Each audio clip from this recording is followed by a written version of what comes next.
Tape recorder's running, right? Tape recorder's running.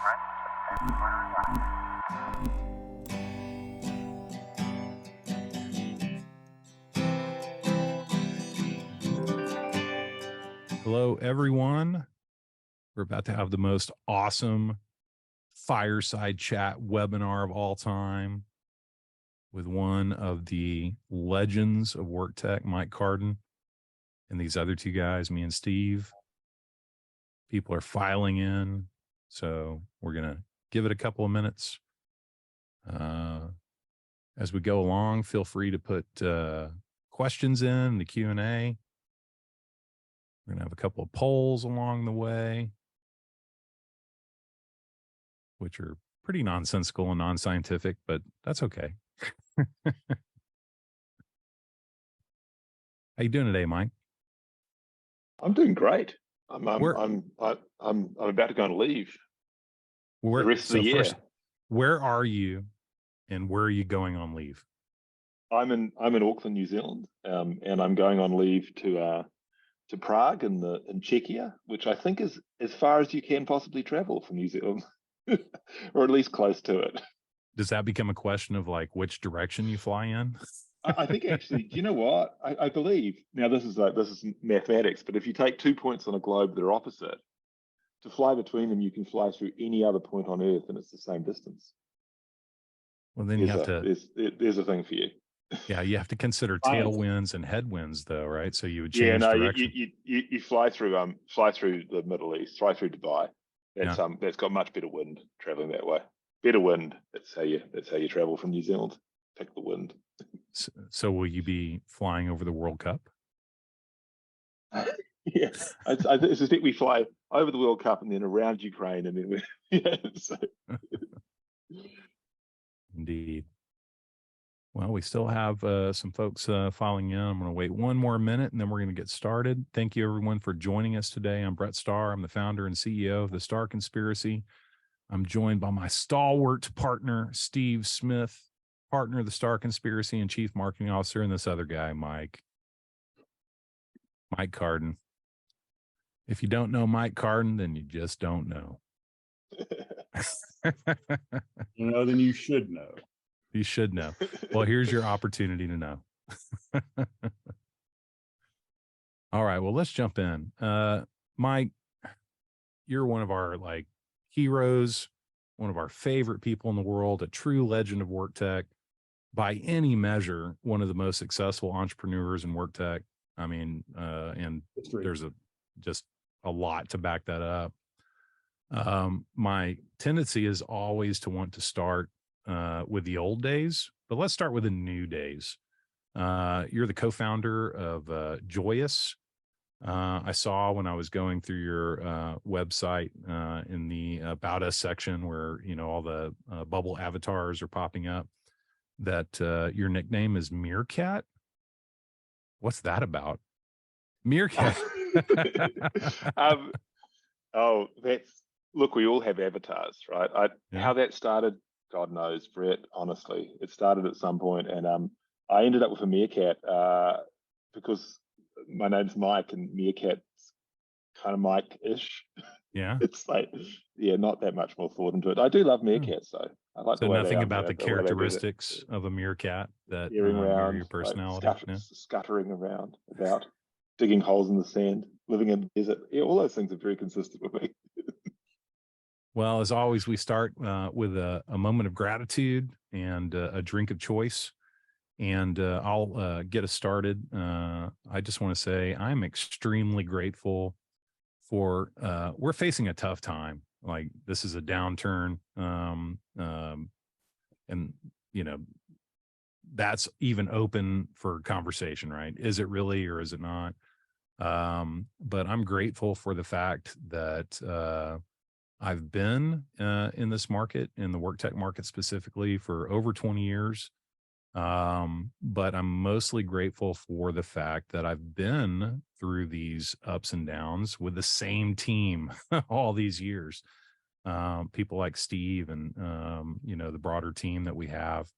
And I'm just so grateful for the trust and the transparency that my organization has. And whenever we go through a hard time, when the pandemic first hit for us, and in the March, April time frame, I said then, and I believe now, as we're going through another moment of uncertainty, there's not a single team in the world that I'd want to go through something like that with, other than the folks at the Star Conspiracy. And my drink of choice today, to keep it classy, is a plastic fireball shot. So here's to y'all. Quality. Cheers. Cheers. Steve, give it up.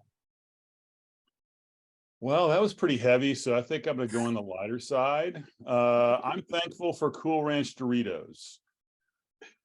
We'll just let that sit. And my drink of choice is water out of my University of Texas vintage glass with this dorky looking Bebo on it. So, well, first of all, that's a great glass, and I'm so sorry about the Longhorns.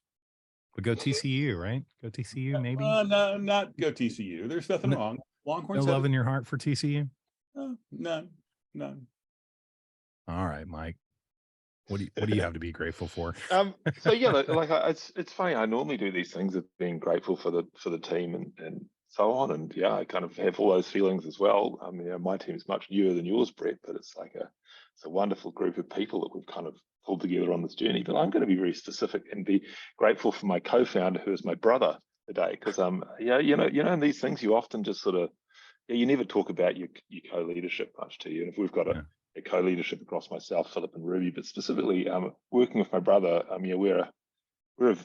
people forget that we're a venture-funded family business here, it's just having someone that you can kind of share your challenges with just immediately makes your challenges go away, don't they? So I'm grateful to Philip, my brother, and I do have I'm drinking tea, Earl Grey tea, because it is 9 o'clock in the morning here. So it's you can say, look, it's got the label, so you can tell it's definitely tea. But this is my joyous two-year anniversary mug with my meerkat on the other side. So I have been here for longer than 2 years now, but I still use a 2-year mug.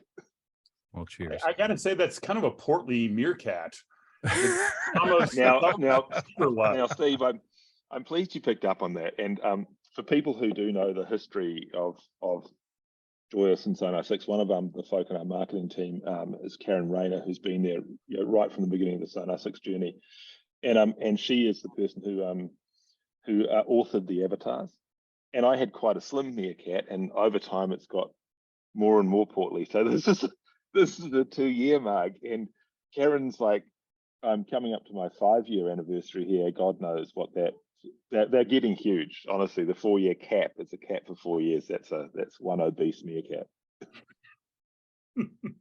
Well, you know what they say, Mike? They say, don't worry about it when your friends make fun of you. Worry about it when they stop making fun of you. So, never were truer words spoke. All right. So back to Joyous. What is Joyous? I mean, this isn't your first rodeo, as we say in Texas and other parts of, places where there are horses. It's not your first rodeo. Tell us about Joyous. Yeah. So Joyous, simply, the tagline is, we unlock the expertise in your workforce. Effectively, what we've done is we've taken employee feedback out of HR. That's probably the simplest way of putting it. We use employee feedback for operational excellence. So big workforces, often dispersed workforces, trying to improve things for both the people that work in the organization and the outcomes for the org. So it's a big telco trying to reduce repeat visits. We'll ask the people doing the work, how they'd reduce repeat visits. So, going installing fiber in someone's home, it doesn't work, you have to go back. What sort of things cause that? And then our AI sits on top of those conversations we start and extracts the things which you should do. As at a macro level, and often deals with things at a micro level too, and that's just creates both operational efficiency for the org. Often the outcomes are measured in millions of dollars saved, but then also gives employees a voice about stuff that matters to them. Actually their experience of work and how they get stuff done. So you remember back in the day when everyone talked about AI and it didn't actually do shit, it didn't actually work. I would assume that y'all have figured out a way to actually make it work. Number one. Number two, I have a question in 2 parts, Senator. Question two is, you have a focus on workforces that have a significant frontline population, right? That is frequently out in the field or in retail, et cetera. So AI first, and then focus on the frontline workers second. Yeah, look, I mean, firstly, to take a step back from the AI, a lot of what we do, by the way, is that we actually will start conversations with people, driving around in vans, fixing stuff, or nurses on the front line, or any of those sort of people. And we'll actually route those conversations to people that care, people who are interested in the topic and so on. So there is a lot of human interaction in there. And that's what does a couple of things. Firstly, it it gives you a channel to provide encouragement and ask for more and so on, which, if you're an employee, you're like, whoa, someone's listening to my feedback. That's never happened before. There's that piece of it. But the second part of it is it creates conversational data, which is much richer data for our AI to then sit on. And I don't want to give away too much of the secret sauce of our AI, but the thing which is great about what we've done is that we've built some algorithms that identify people talking about action. So rather than just sort of sitting there and going, okay, let's look at all conversations and treat them as if they have equal value and then extract the themes, we kind of almost stack rank them based on how passionately someone wants to actually change something, how much action they want to do. And that's probably the big breakthrough that we had. And then the other thing too is, honestly, all AI models out there that have typically been in the HR space, they're trained on common HR shit. So like they'll tell you that people in your organization are talking about compensation or leadership or stuff that people talk about in all organizations. And honestly, you get a report that tells you that, you go, oh, no shit, Sherlock, I knew that, right? Whereas what we're trying to do is we're trying to get it to a point where actually it'll tell you that people are saying that there's a problem with bundling drywall screws with the F94 modem or something. Actually learn about the actual business and talk about actual things which happen in the business. So is the AI working? Well, it gets better and better every day. I know the percentages, and they're tracking up. And we have human analysts as well, which and we compare those scores all the time. And I would say that all machine learning is a meandering path. But I would also say, though, there's lots of orgs out there who've spent 5 years investing heavily and deployed nothing, and we're certainly the opposite of that. Yeah, and this is a tough economy if you listen to some people, right? And yet, I won't throw numbers out there that you're not comfortable with, but apparently, you're growing significantly. What does that look like? Yeah, I mean, look, we're growing it. We're growing. We'll close this year at over 200% growth, calendar year.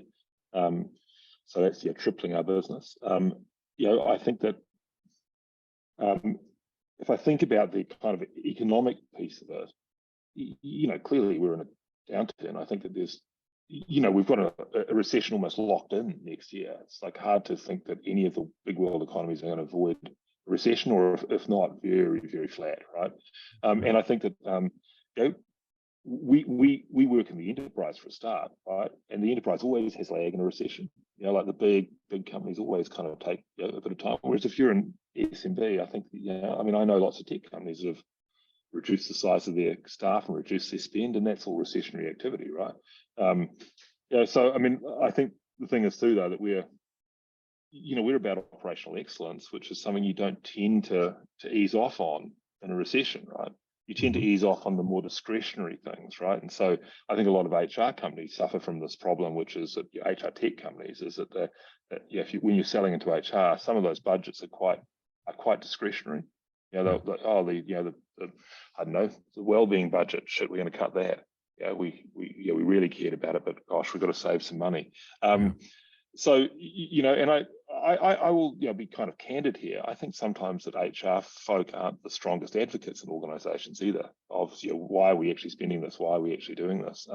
So we're living in the sort of in that space between HR and operations. I think we're maybe slightly immune to that, but fundamentally we're just early. Like we're a relatively new business, so it's not like we have 95% market share, is it? It's like mostly a greenfield of growth for us. So, recession. Well, 95% market share of what? Because y'all are kind of like creating a new category, right? Yeah, and that's completely correct, right? So when you're in that kind of greenfield of new category, it's like it's hard to know what the constraints really are. I mean, we think about when we do the, we'll obviously talk to our VCs, and we've got to do those TAM calculations, so total available market calculations. And when you think about those sorts of calculations, you go, well, who are we relevant to? And we're like, we're relevant to all large employers. So let's just think about the number of people in the US that work in employers with more than 10,000 staff, and that's like, gosh, that's half of the working population of the US, and you just kind of monetize that. I mean, you go, wow, it's a big thing. And you talk about how we do. We're best in businesses which have a lot of people doing kind of what we describe as real jobs, kind of like really frontline jobs. But frontline's a very becoming abused but term, I like that label of real jobs.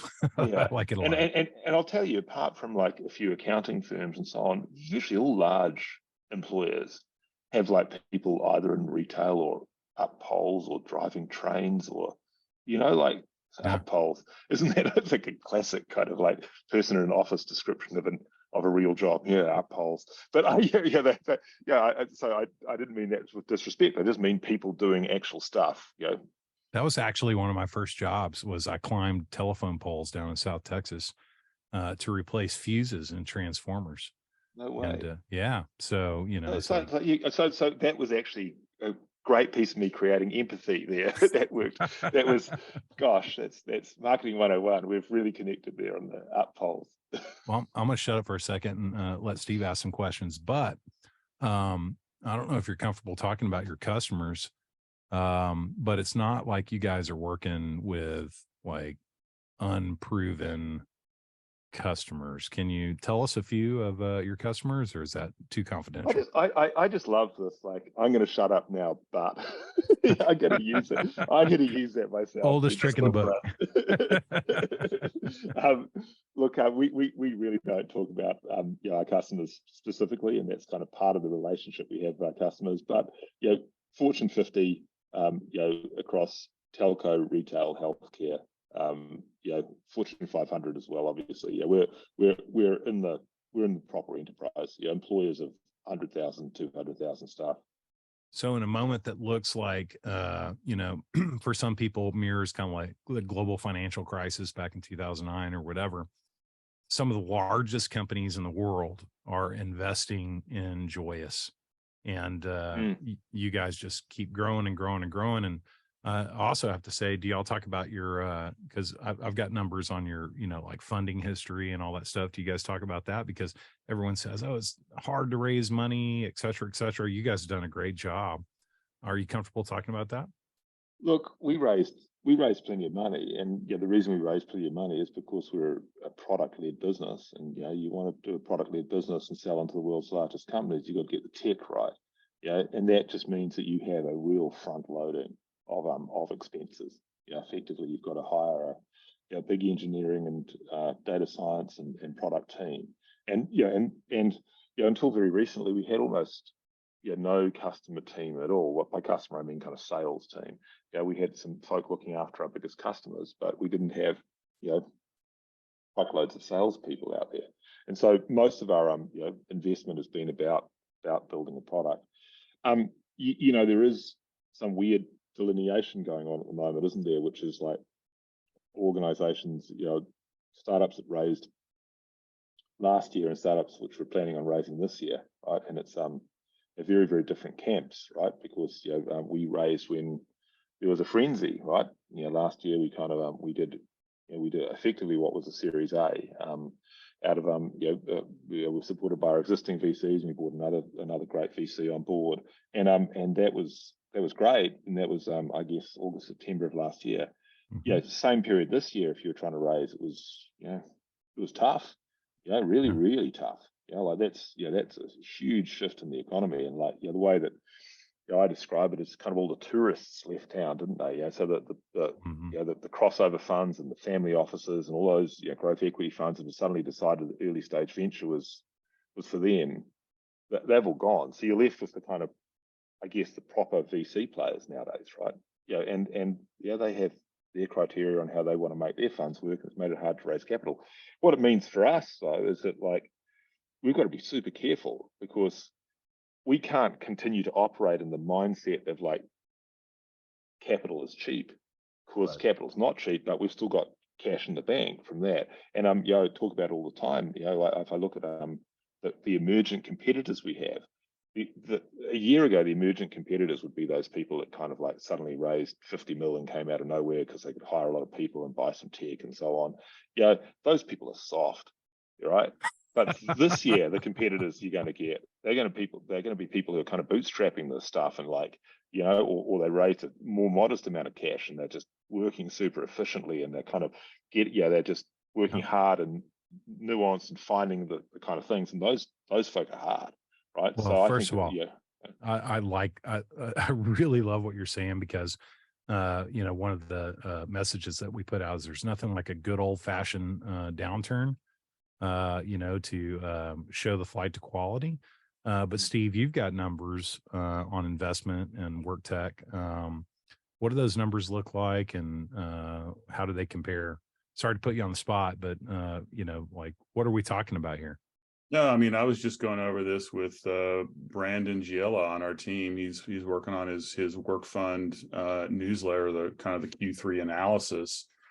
And I mean, if you look at sort of like, what we've all been hearing and actually seeing the numbers behind it, it's just like, investing like fell off a cliff at the beginning of Q3. And it's just like, I think Brandon had it is like it's quarter on quarter it's like down 64%, and I think if you look at year over year it's like down 72%. So it's like there's no question that investing is way off in the space. What I think is really one of the things you said that I thought was really, you said a lot of things I thought was interesting, Mike, but one thing I wanted to kind of key in on was this whole idea about product-led growth.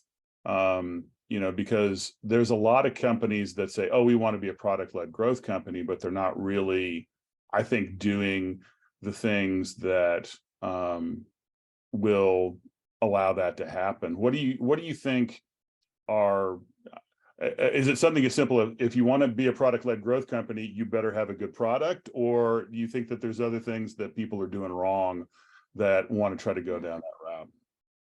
Yeah, I mean, there's lots of definitions of product-led growth, but my kind of take is that the product does most of the work, right? So, and by that you can still be in an enterprise sales model, but it's just like rather than kind of like doing lots and lots of lunches and lots of presentations to build support, you go in there, you show people the product, they go, wow, they make an impact here, and you go, let's do a pilot, and then you'll see the results in a few weeks, and from that pilot, you can build a business case, and then you can kind of get it through. And so I'm saying the product's doing the work rather than the sales team. I think that the challenge you have is that in venture-led businesses, particularly, and I've experienced this over the last decade or so, is that as soon as you kind of get this feel that the scalable unit is like the salesperson, it's very easy to fall into this trap where you go, okay, well, if we bring on a salesperson, they sell 500K a year, takes them a bit of time to get there. They sell 500K a year. Well, 500K at 10 times revs or something, that's like 5 million, to our economic value, right? So, well, every time I add a salesperson, I kind of add 5 million to my economic value. It's like I'll just keep adding salespeople, right? And that works for a little bit, but then suddenly your organization's got more sales and marketing than it has engineers and scientists and so on. And once you've made that, then the chatter all becomes sales chatter, and that's the language within the business. And you sort of stop thinking about what's happening with the product. And candidly, we did that at Sonar 6. We started with a great product. We started to get this really scalable marketing and sales team. We scaled that hard out, and then everyone started to catch up with us because we stopped being that company. So I think it's fundamentally about almost where the balance of power sits in the organization, of who is really kind of if you and you'll see lots of great companies, honestly, they'll make this decision of I've got to add a person. They'll always ask the question first, if instead I added this role X, whether it's customer success or finance or customer service. They said, what if I added another engineer? What would that do? And do that trade-off. And I think that's the way that's my, gosh, that was a long answer, but that's the way I think about it. Well, I mean, I think another thing that's interesting, Mike, is that, a lot of times the stereotype about a product-led growth company is that they really kind of don't give a shit about sales and marketing. They feel like the product will sell itself. And, when I look at the Joyous brand that you built, you've always had a great reputation as a brand marketer. Sonar 6 was an iconic brand. Joyous is an incredibly just lush, beautiful brand. Do you feel like, and what is sort of the relationship between brands, and marketing with kind of sales in a product-led growth company, in your opinion? Yeah. Look, to an extent, you just want to throw out into the universe the stuff you want to manifest, Steve. Yeah, and so Joyous is not just about the idea of here's a logo and a brand name and so on. It kind of comes from this idea of well, let's just feel good about what we're doing. It's that kind of simple. And I think that to an extent just infiltrates everything we do. So to a large extent, the brand is, it's in the people that are building the product, and it comes from them into the product. And the way I always describe it is this: is that if we become some huge international brand, and with offices around the world, and we want to constrain the number of people we employ. We're very much about efficiency, but let's imagine one day we've got buildings around the world, and you put a big neon sign on them. If you're a kid walking into town, or even an adult walking to town on Friday night, and you see a big colourful sign that says Joyous, you feel a lot better than you see I don't know, kind of grey sign that says Workday. I mean, who wants to be reminded of their workday? So I just thought I'd throw that in there. But I'm really riffing now. But the thing is, it's like I said, it's just you trying to manifest what you want to be into the universe. And so I think that there's a huge link. I absolutely know that we talk to clients and prospects and so on, and they kind of get a vibe of who we are from the brand. But I wouldn't say the brand does. I would still say the product does the work, not the brand. And we all know the buyer models, right? Industrial buyer behavior. I did that as a course when I was at university. Well, sorry for there are several Workday people on the call, and sorry for that, but Mike's right. So, I don't know what to do with that. Before we move into, I want to talk about Sonar 6 in the same context, but I am going to launch the first poll right now because I think it's relevant, because Mike, basically what you're saying is what downturn? I mean, you've got both an operational strategy, a product strategy, a marketing strategy, and everything that has not only insulated you from the perceptions of downturn, but where you've seen, a level of growth that people would foam at the mouth about, right? So I'm going to launch this survey right now. How is the current downturn impacting your company? There we go. And as those results come in, to take a walk down memory lane, sorry. I mean, this is not your first rodeo, as we said. Tell us about the Sonar 6 story, because if I remember correctly, and it's been a long time, Sonar 6 was not conceived, executed during the best economy in the world, had one of the, best outcomes of, that cohort of startups at the time. So tell us about Sonar 6. Yeah, look, Sonar 6 was, it's described by its tagline. It was at last performance reviews that don't suck. And it was, 2006, we kind of came up with the idea. We were toying with a few different things to do, and we kind of ended up in that space. And it was, as you say, we went straight into the GFC, and we were building a performance management business. But it was the early days of the cloud, right? So that was really, you built great tech companies in those days by taking something that was an on-premise kind of process and putting it in the cloud. And that's what we did. I mean, from the perspective of building that as a brand, it was just so simple. We just looked at the whole opportunity set was that hey, something like third or a quarter of the people who work in the world have some kind of annual performance review. And if you talk to anyone, they tell you it sucked. And who'd you have in your sights though? But who'd you have in your sights? Success factors, look, right? Yeah, I guess so, right? Yeah, like you were in this. Oh, I don't know. When we first started, we were just we were just naive. We didn't even really realize that there was a bunch of folk out there. But of course, like by the time we got to 2008, you had Lars building one of the iconic companies of that generation in Success Factors, and you had obviously Taleo and Cornerstone, and gosh, there's a whole list of them, isn't there? But there was a lot of people in there, but also they were super focused on the mid-market and above, and we were really focused on saying, how do you do this as something which you buy with your credit card? How do you sell this to SMB? The complete opposite end of the scale to Sun R6, I guess. But it's just like a big opportunity, easy to disrupt. It was. Gosh, it was a fun time, right? It was an era where you could make mistakes. I feel like there's less room to make mistakes this time around. Yeah, but also you must have faced tremendous headwinds economically during different moments. You sold to Cornerstone On Demand in what year? Correct. 2012. Yeah. 2012. So during the great consolidation, it's the same year that Success Factors is acquired by SAP and Taleo gets acquired by Oracle, et cetera, et cetera. We were, IBM. I mean, it was a fascinating era, right? Basically, you either had to raise a truckload of cash to compete all of a sudden, or you just needed to take advantage of the acquisitive behavior. Well, to ask a dumb question, which did you do?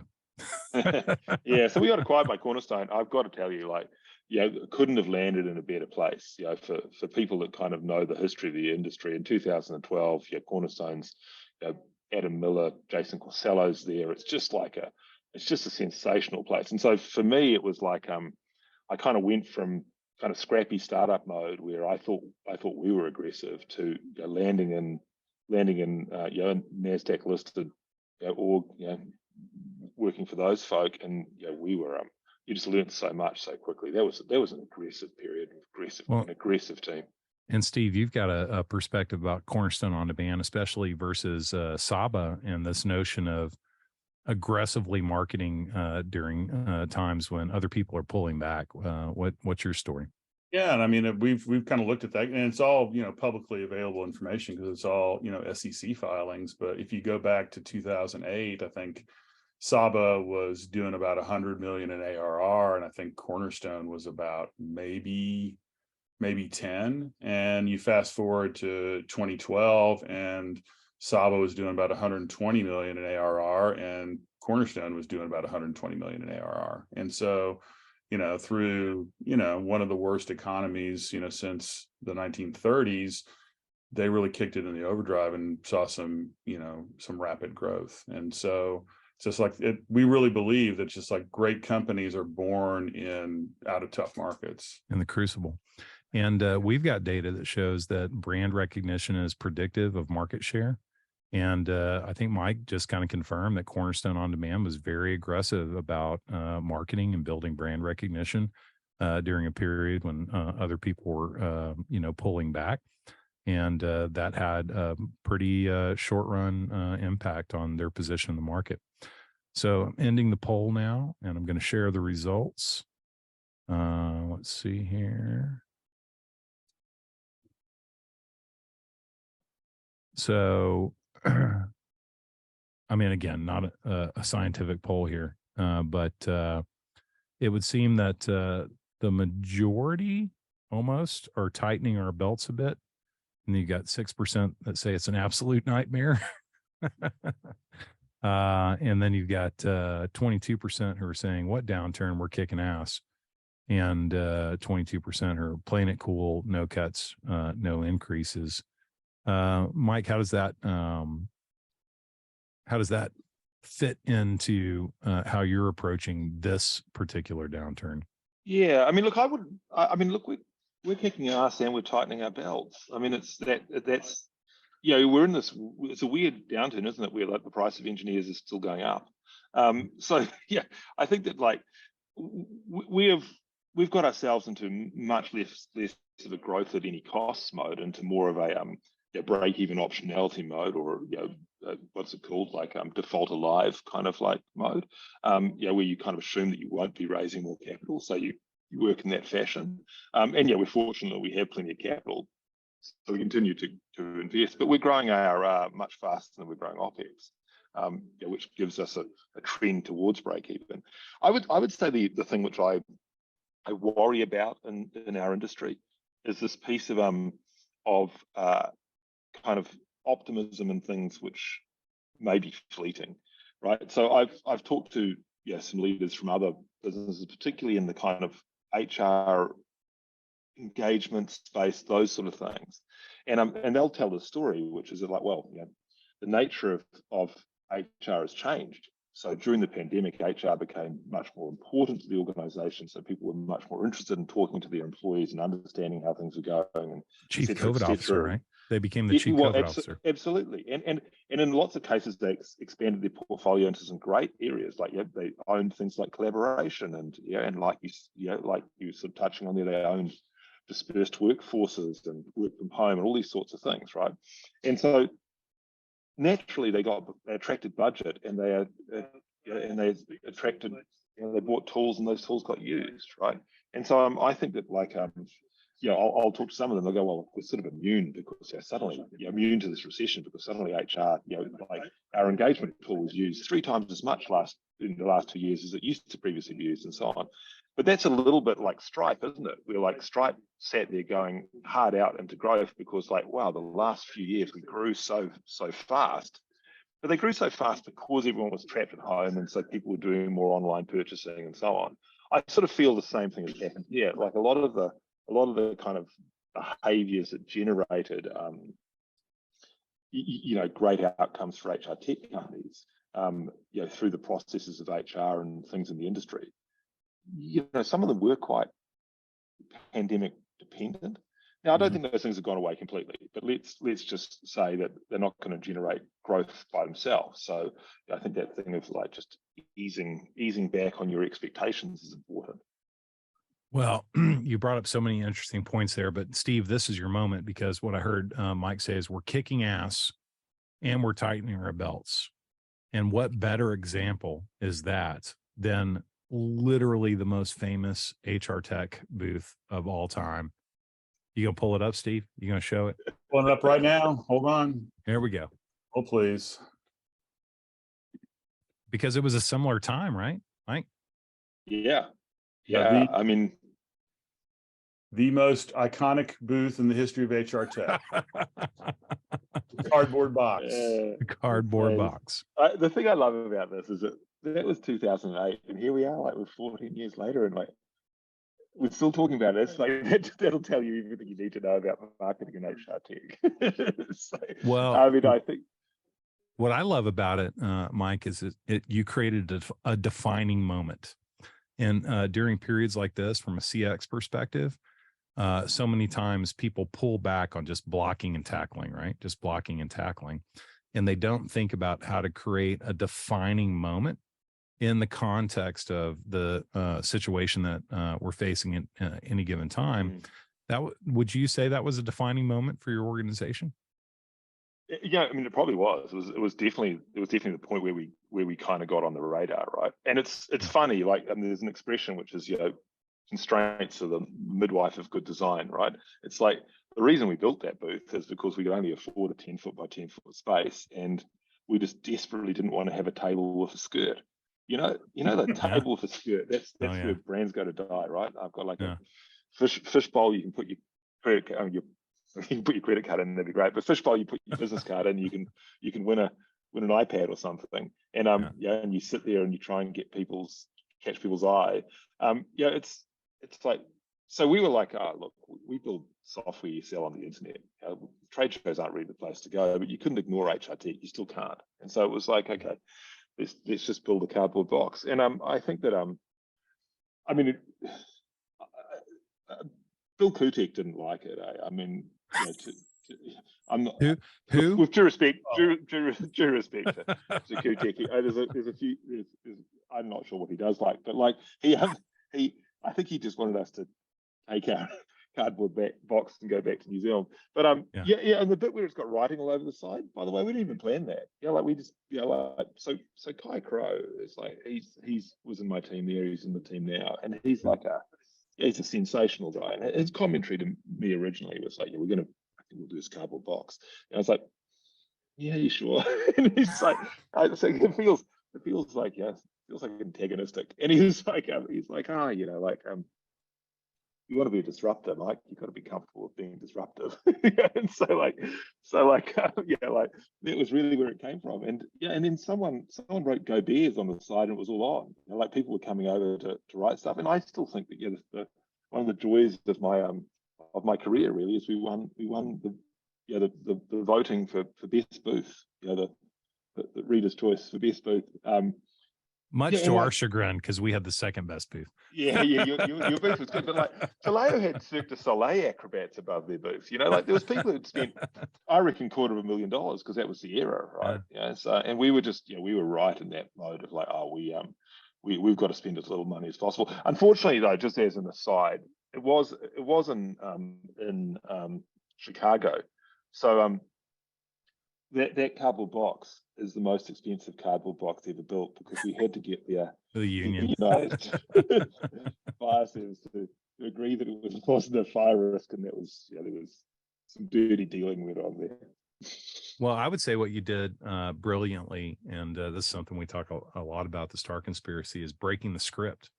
All these scripts run in the background, the simple expectations. I always use the example of, you go to a restaurant, you walk into a restaurant, you stand at the host stand, you get sat, someone comes by and, pours you some water, maybe takes a drink order, or somebody comes by and drops, the menus, and then you order food, and it's just the script running in the background, right? And as long as the script is running the way that you expect it to run, no one even knows what the hell is going on. They're not even paying attention. Somebody comes by and pours a jar of, ice water on your lap. That's a defining moment that breaks the script, and you're going to remember that. Or if somebody puts a sombrero on your head and brings you a cake with a bunch of, sparkle candles on it, that's a defining moment that's going to break the script, and it'll cause you to remember it. There's a script, and there was a script back then. There's a script now that's different, but there's a script about how you show up to HR Tech, how you show up in marketing. And when you're just following the script, no one is even paying attention. But when you do something that actually breaks the script and causes people to like stop and say, what's going on here? I mean, isn't that the best thing that you can hope for in brand, marketing, sales, product, customer success? I mean, take sales, for instance. There's a defining moment in the sales process, whether you know it or not, whether you're in control of it or not. In most cases, when you're not in control of it, it's the demo. And demos suck. Demos always suck. People's eyes glaze over. And I remember going back to the Sonar 6 days, y'all's demo broke the script. And I remember some very specific, just like people overlays and stuff like that, but also the way it was delivered, that you just seem to have a real intuition for, it doesn't take a lot of money. It doesn't take a lot of it just takes the creative power to think about what is the script? What do people expect? And then how do you fuck with that and create something that people will actually remember? That's not a money thing. That's a creativity thing that, I think maybe you taught us this. If your marketing doesn't make you nervous, if it doesn't make you scared, no one else is even going to notice. And that's like a very intuitive understanding of this notion of script breaking. And I would say one of the things that from an outside perspective, watching you after all these years, you have an intuitive capability to just break the script, to know what people are expecting, and then to completely do the opposite. And is that something that you think about as a philosophy, or is it just like your character? Look, I mean, those are all kind words. I mean, the reality of it is I'm just oblivious, I just haven't people will tell you, you gotta know the rules before you can break them. But I just never paid enough attention to learn the rules, I suspect. I mean, I guess my defining kind of quote from that previous era was that, you know, if you had to choose between being professional or being memorable, you should always choose memorable, right? And I think that's the problem with that era. I think that my kind of, you know, defining quote of this era is going to be is defund marketing. You know, like, now I'm not saying I don't believe in the power of marketing, but I just know that, like, as soon as you put a whole bunch of money into marketing, you start doing the activities that marketers do, and most of them don't work. Well, what I think you're actually saying is defund blocking and tackling, defund 100%, script-driven right? marketing. Yeah, 100%, right? And so I think that, like, so the marketing, you know, there was this day where, like, some dude in a, you know, farmer shirt and a baseball cap walked up to me at HR Tech and said, like, have you heard of active path marketing? And it was like, yeah, it was like it was your big invention, you know, Brett, which was that, like, yeah, like that basically, you know, you did, yeah, you got to build an opt-in list, you did drip marketing, you created marketing qualified leads, you know, like they turned into, you know, you send them to an SDR, I don't know, like, you know, the marketing machine, right? And my God, it worked well. It worked so well because no one was doing it. Yeah, and then, like, you know what? Well, and then, like, it got tired. So, like, it was sort of stopping to work. But yeah, then what happened is, like, the world went crazy with VC money into HR tech.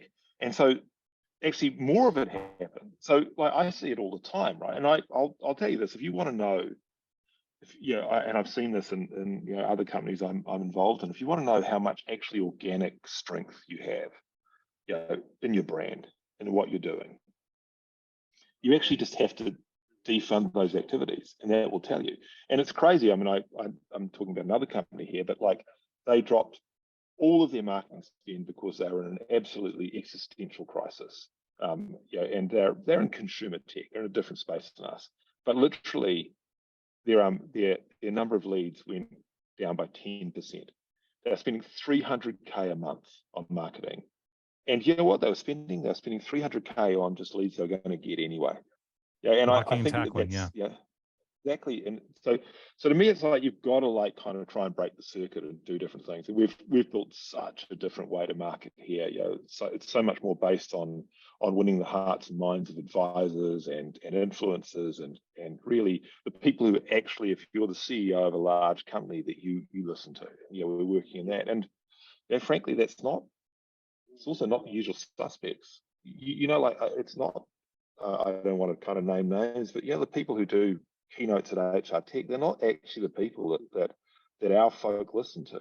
You know, we've been out there finding the people who actually, you know, the CEOs of the large companies are actually, like, who has their ear, and that's really where we put our effort, and that's because we've just kind of said, oh, look, the way we were doing things is not working. Now, I reckon if we hadn't gone into a more recessionary stance at the beginning of this year, certainly from a capital and runway perspective, we probably wouldn't have made that decision that has been so powerful for us. And I reflect on that a bunch because I feel that a lot of the time, you know, in conversations like this, it's expected that maybe I'm going to provide some advice. But most advice is just fucking nostalgia. It's just people, like, taking stuff out of the dustbin and going, oh, this strategy worked. And the reality of it is most strategic decisions you make are made under duress, right?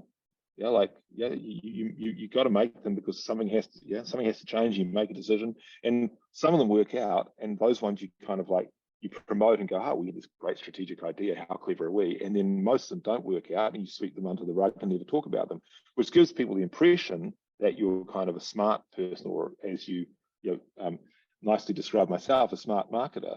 Whereas the reality of it is just like, I'm like everyone else. We're just out there, like, trying things, and some work, and the ones which work you kind of hear about, and the ones which don't work get dusted away. Well, I clearly have to disagree with that. The difference is you just keep trying new shit all the time. And that's what honestly, that is the difference, though, Brett. It is just, that is purely and simply the difference. Like, you want to, like, look at the world's greatest skateboarders, and I like skateboarders. You know, the great skateboarders are the ones that just tried new shit. Yeah. And yet everyone else is trying to read books about how Salesforce.com ran their sales team back in 2003, right? and Yeah. that's different. That worked great for them from 2001 to 2010 or whatever, but that's not the model that works now. But and anyway, do you know how often skateboarders try and new shit fall on their ass? 99% of the time. Yeah, that's the reality of it, right? I would you know hope. what happens? They just get back up, and it's all about resilience, right? Yeah, I would hope. What I always fear is that, these large organizations who had their moment, their 10 years of success, going from, being a startup to having the tallest skyscraper in San Francisco in a period of like 1 decade. I don't worry about them. What I worry about are the startups and the organizations who try to replicate what they did, which was unique to a moment in time. And I think we're just in this blocking and tackling world right now where everyone thinks they need to hire this digital marketer and that, director and this, and they've just got this playbook, and the playbook, by the time you get a playbook, the playbook's already dead. Right. And so I think where you've set yourself apart and why you're going to win this downturn, just like you won the last downturn and any downturn you've ever been through, is because you're not following a playbook. You're just bringing new stuff to the table all the time. But I do have this question, and Steve, I'm so sorry. I just I keep trying to shut up and I can't. But Mike, it sounds like from everything that you've said that you have a very you would say it product led. I would say it differently. I would say you have a very strong customer experience orientation, which is that you have a high level of integration between brand, marketing, sales, product, and customer success. And that all of those folks are kind of moving in the same direction. You don't create the situation where, brand offers something and marketing offers something, and then the product is what it is and sales gets caught in the middle and customer success becomes triage. You've always built organizations that all row in the same direction. And maybe it's because your perception is that product led creates that vision, but you've always been great about creating a vision that gives everyone autonomy to move towards it. Right. And so I am going to launch another poll now, which is, how integrated is your brand, marketing, sales, product, and customer success strategy? And now, Steve, I'm going to shut up. No, you're not.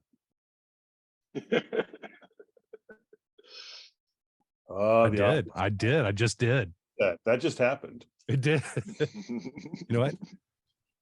Another fireball. Go for it, Steve. Well, I want to watch him drink this fireball shot.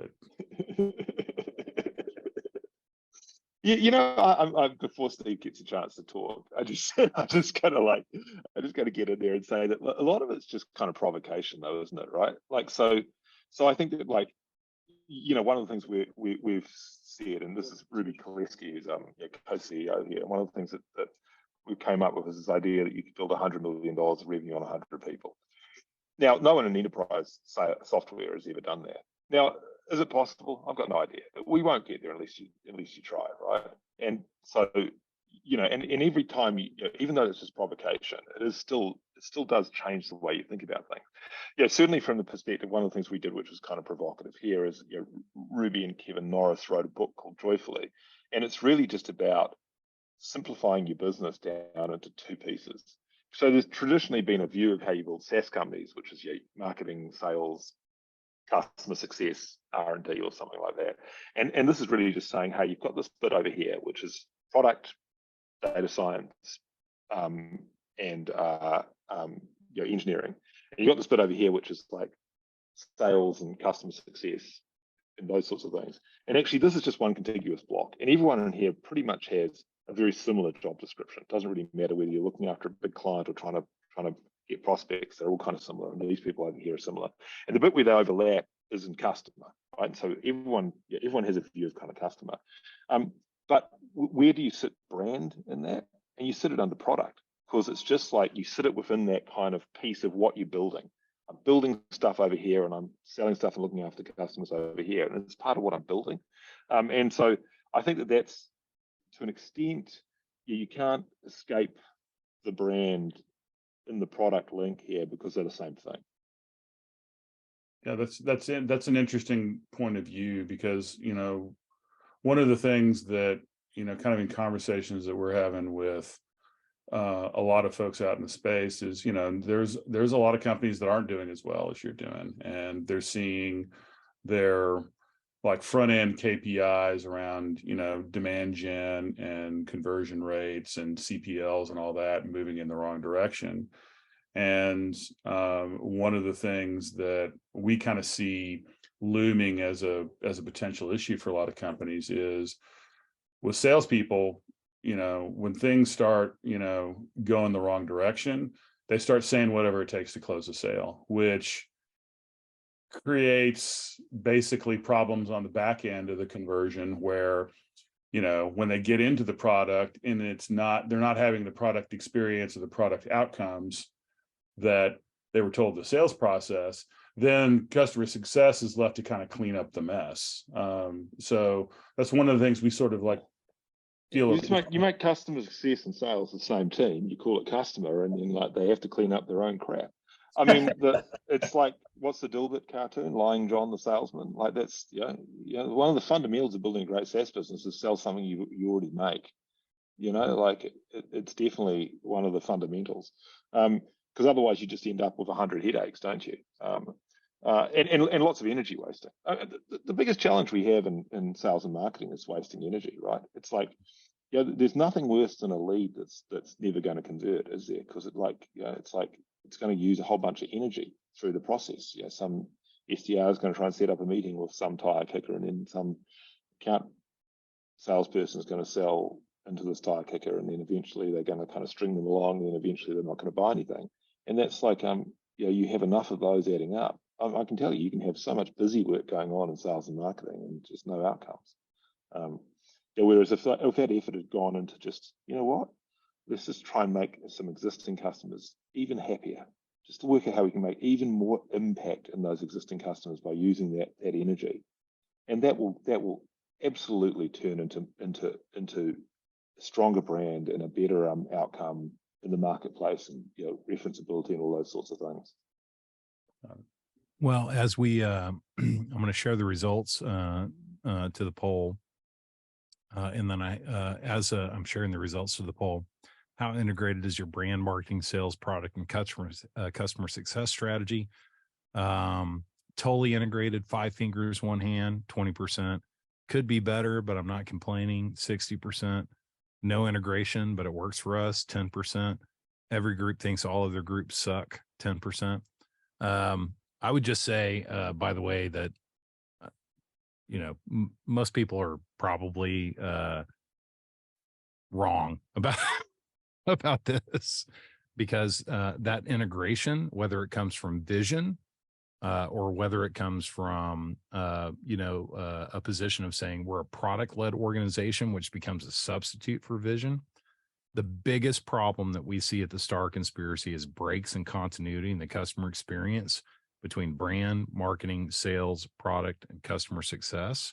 And most of the time when people hire us to do big time like brand and marketing stuff, and we ask them to bring product people and customer success people to the table and sales people to the table, they're like, we can't even get them in the meeting. Like, we never talk. So I think people are missing a huge opportunity there. I also have to give a shout out to Bethany. I'm not going to say Bethany's last name because, I don't want to out her on social media. But Bethany said, I really wish the comments were open for Bill Kudik. So thanks for that. But I love that guy. I really do. I love Bill so much. He's made such a positive impact in my life. That really, in his gruff New York way. Yeah. And he's done, you can't talk about HR tech. You can't talk about work tech without talking about Bill Kudik. But he's also, as we all know, like the rest of us, unemployable by any other organization because of his genius and foibles. And that's what makes me love him so much. I've got to tell you something here. This is not a Bill Kutik thing. This is the other thing that it just inflames me is that people who talk about employer brand in organizations of the size of sort of Joyous or other work tech companies, it's like, how is employer brand somehow separate than brand? This idea that brand kind of like sits out there as kind of, in different kind of components. It's like, it's exactly the same problem as you're describing, as where my sales folk, sell something that my product doesn't deliver. If you're in that world, what's even worse is if like you kind of have this, brand is different than what the actual experience employees get. It's like, that is the one that, I'm sure we get guilty of it at times, but that is the bit that don't even get me started. I mean, this is the whole thing. Like, who has the worst employee experience? Work tech companies. And that is like, if there's one like example of like how the employee experience and the customer experience and the shareholder experience collide, is you can't be in the business of promising to make people's lives better and work better if you don't create that experience for your own employees. And yet I see that still today as the single largest challenge for work tech companies is, I hate to use all the old phrases about drinking your own champagne, eating your own dog food, etc. It's not about using the product. It's about like, if you have a vision about how people ought to be treated and how companies ought to work, and the balance between employee experience, customer experience, and shareholder experience, and you're not delivering that to your own workforce, it's such a stark contrast for them, unlike some other organizations, because that's the world that they live in. And so, those things go together like... I'd go even beyond that. I think you actually have a license to experiment. You actually have a license, if you're in one of these orgs, to try and work out what you can do differently, how you can make life better for people at work. You're the petri dish. I don't know if that's the right term. You're where the place viruses grow, if that's what you mean. Yeah. No, but to your point, thank you, Mike. That was a nice compliment. We have a permanent 3-day weekend. We've done so many things that we've wanted to do forever. We believe that employee experience drives a great customer experience. We don't believe in the chicken and the egg argument. The chicken is employee experience, customer experience is the egg, and shareholder experience is like the egg of the egg. It's like you have to put employee experience first. Otherwise,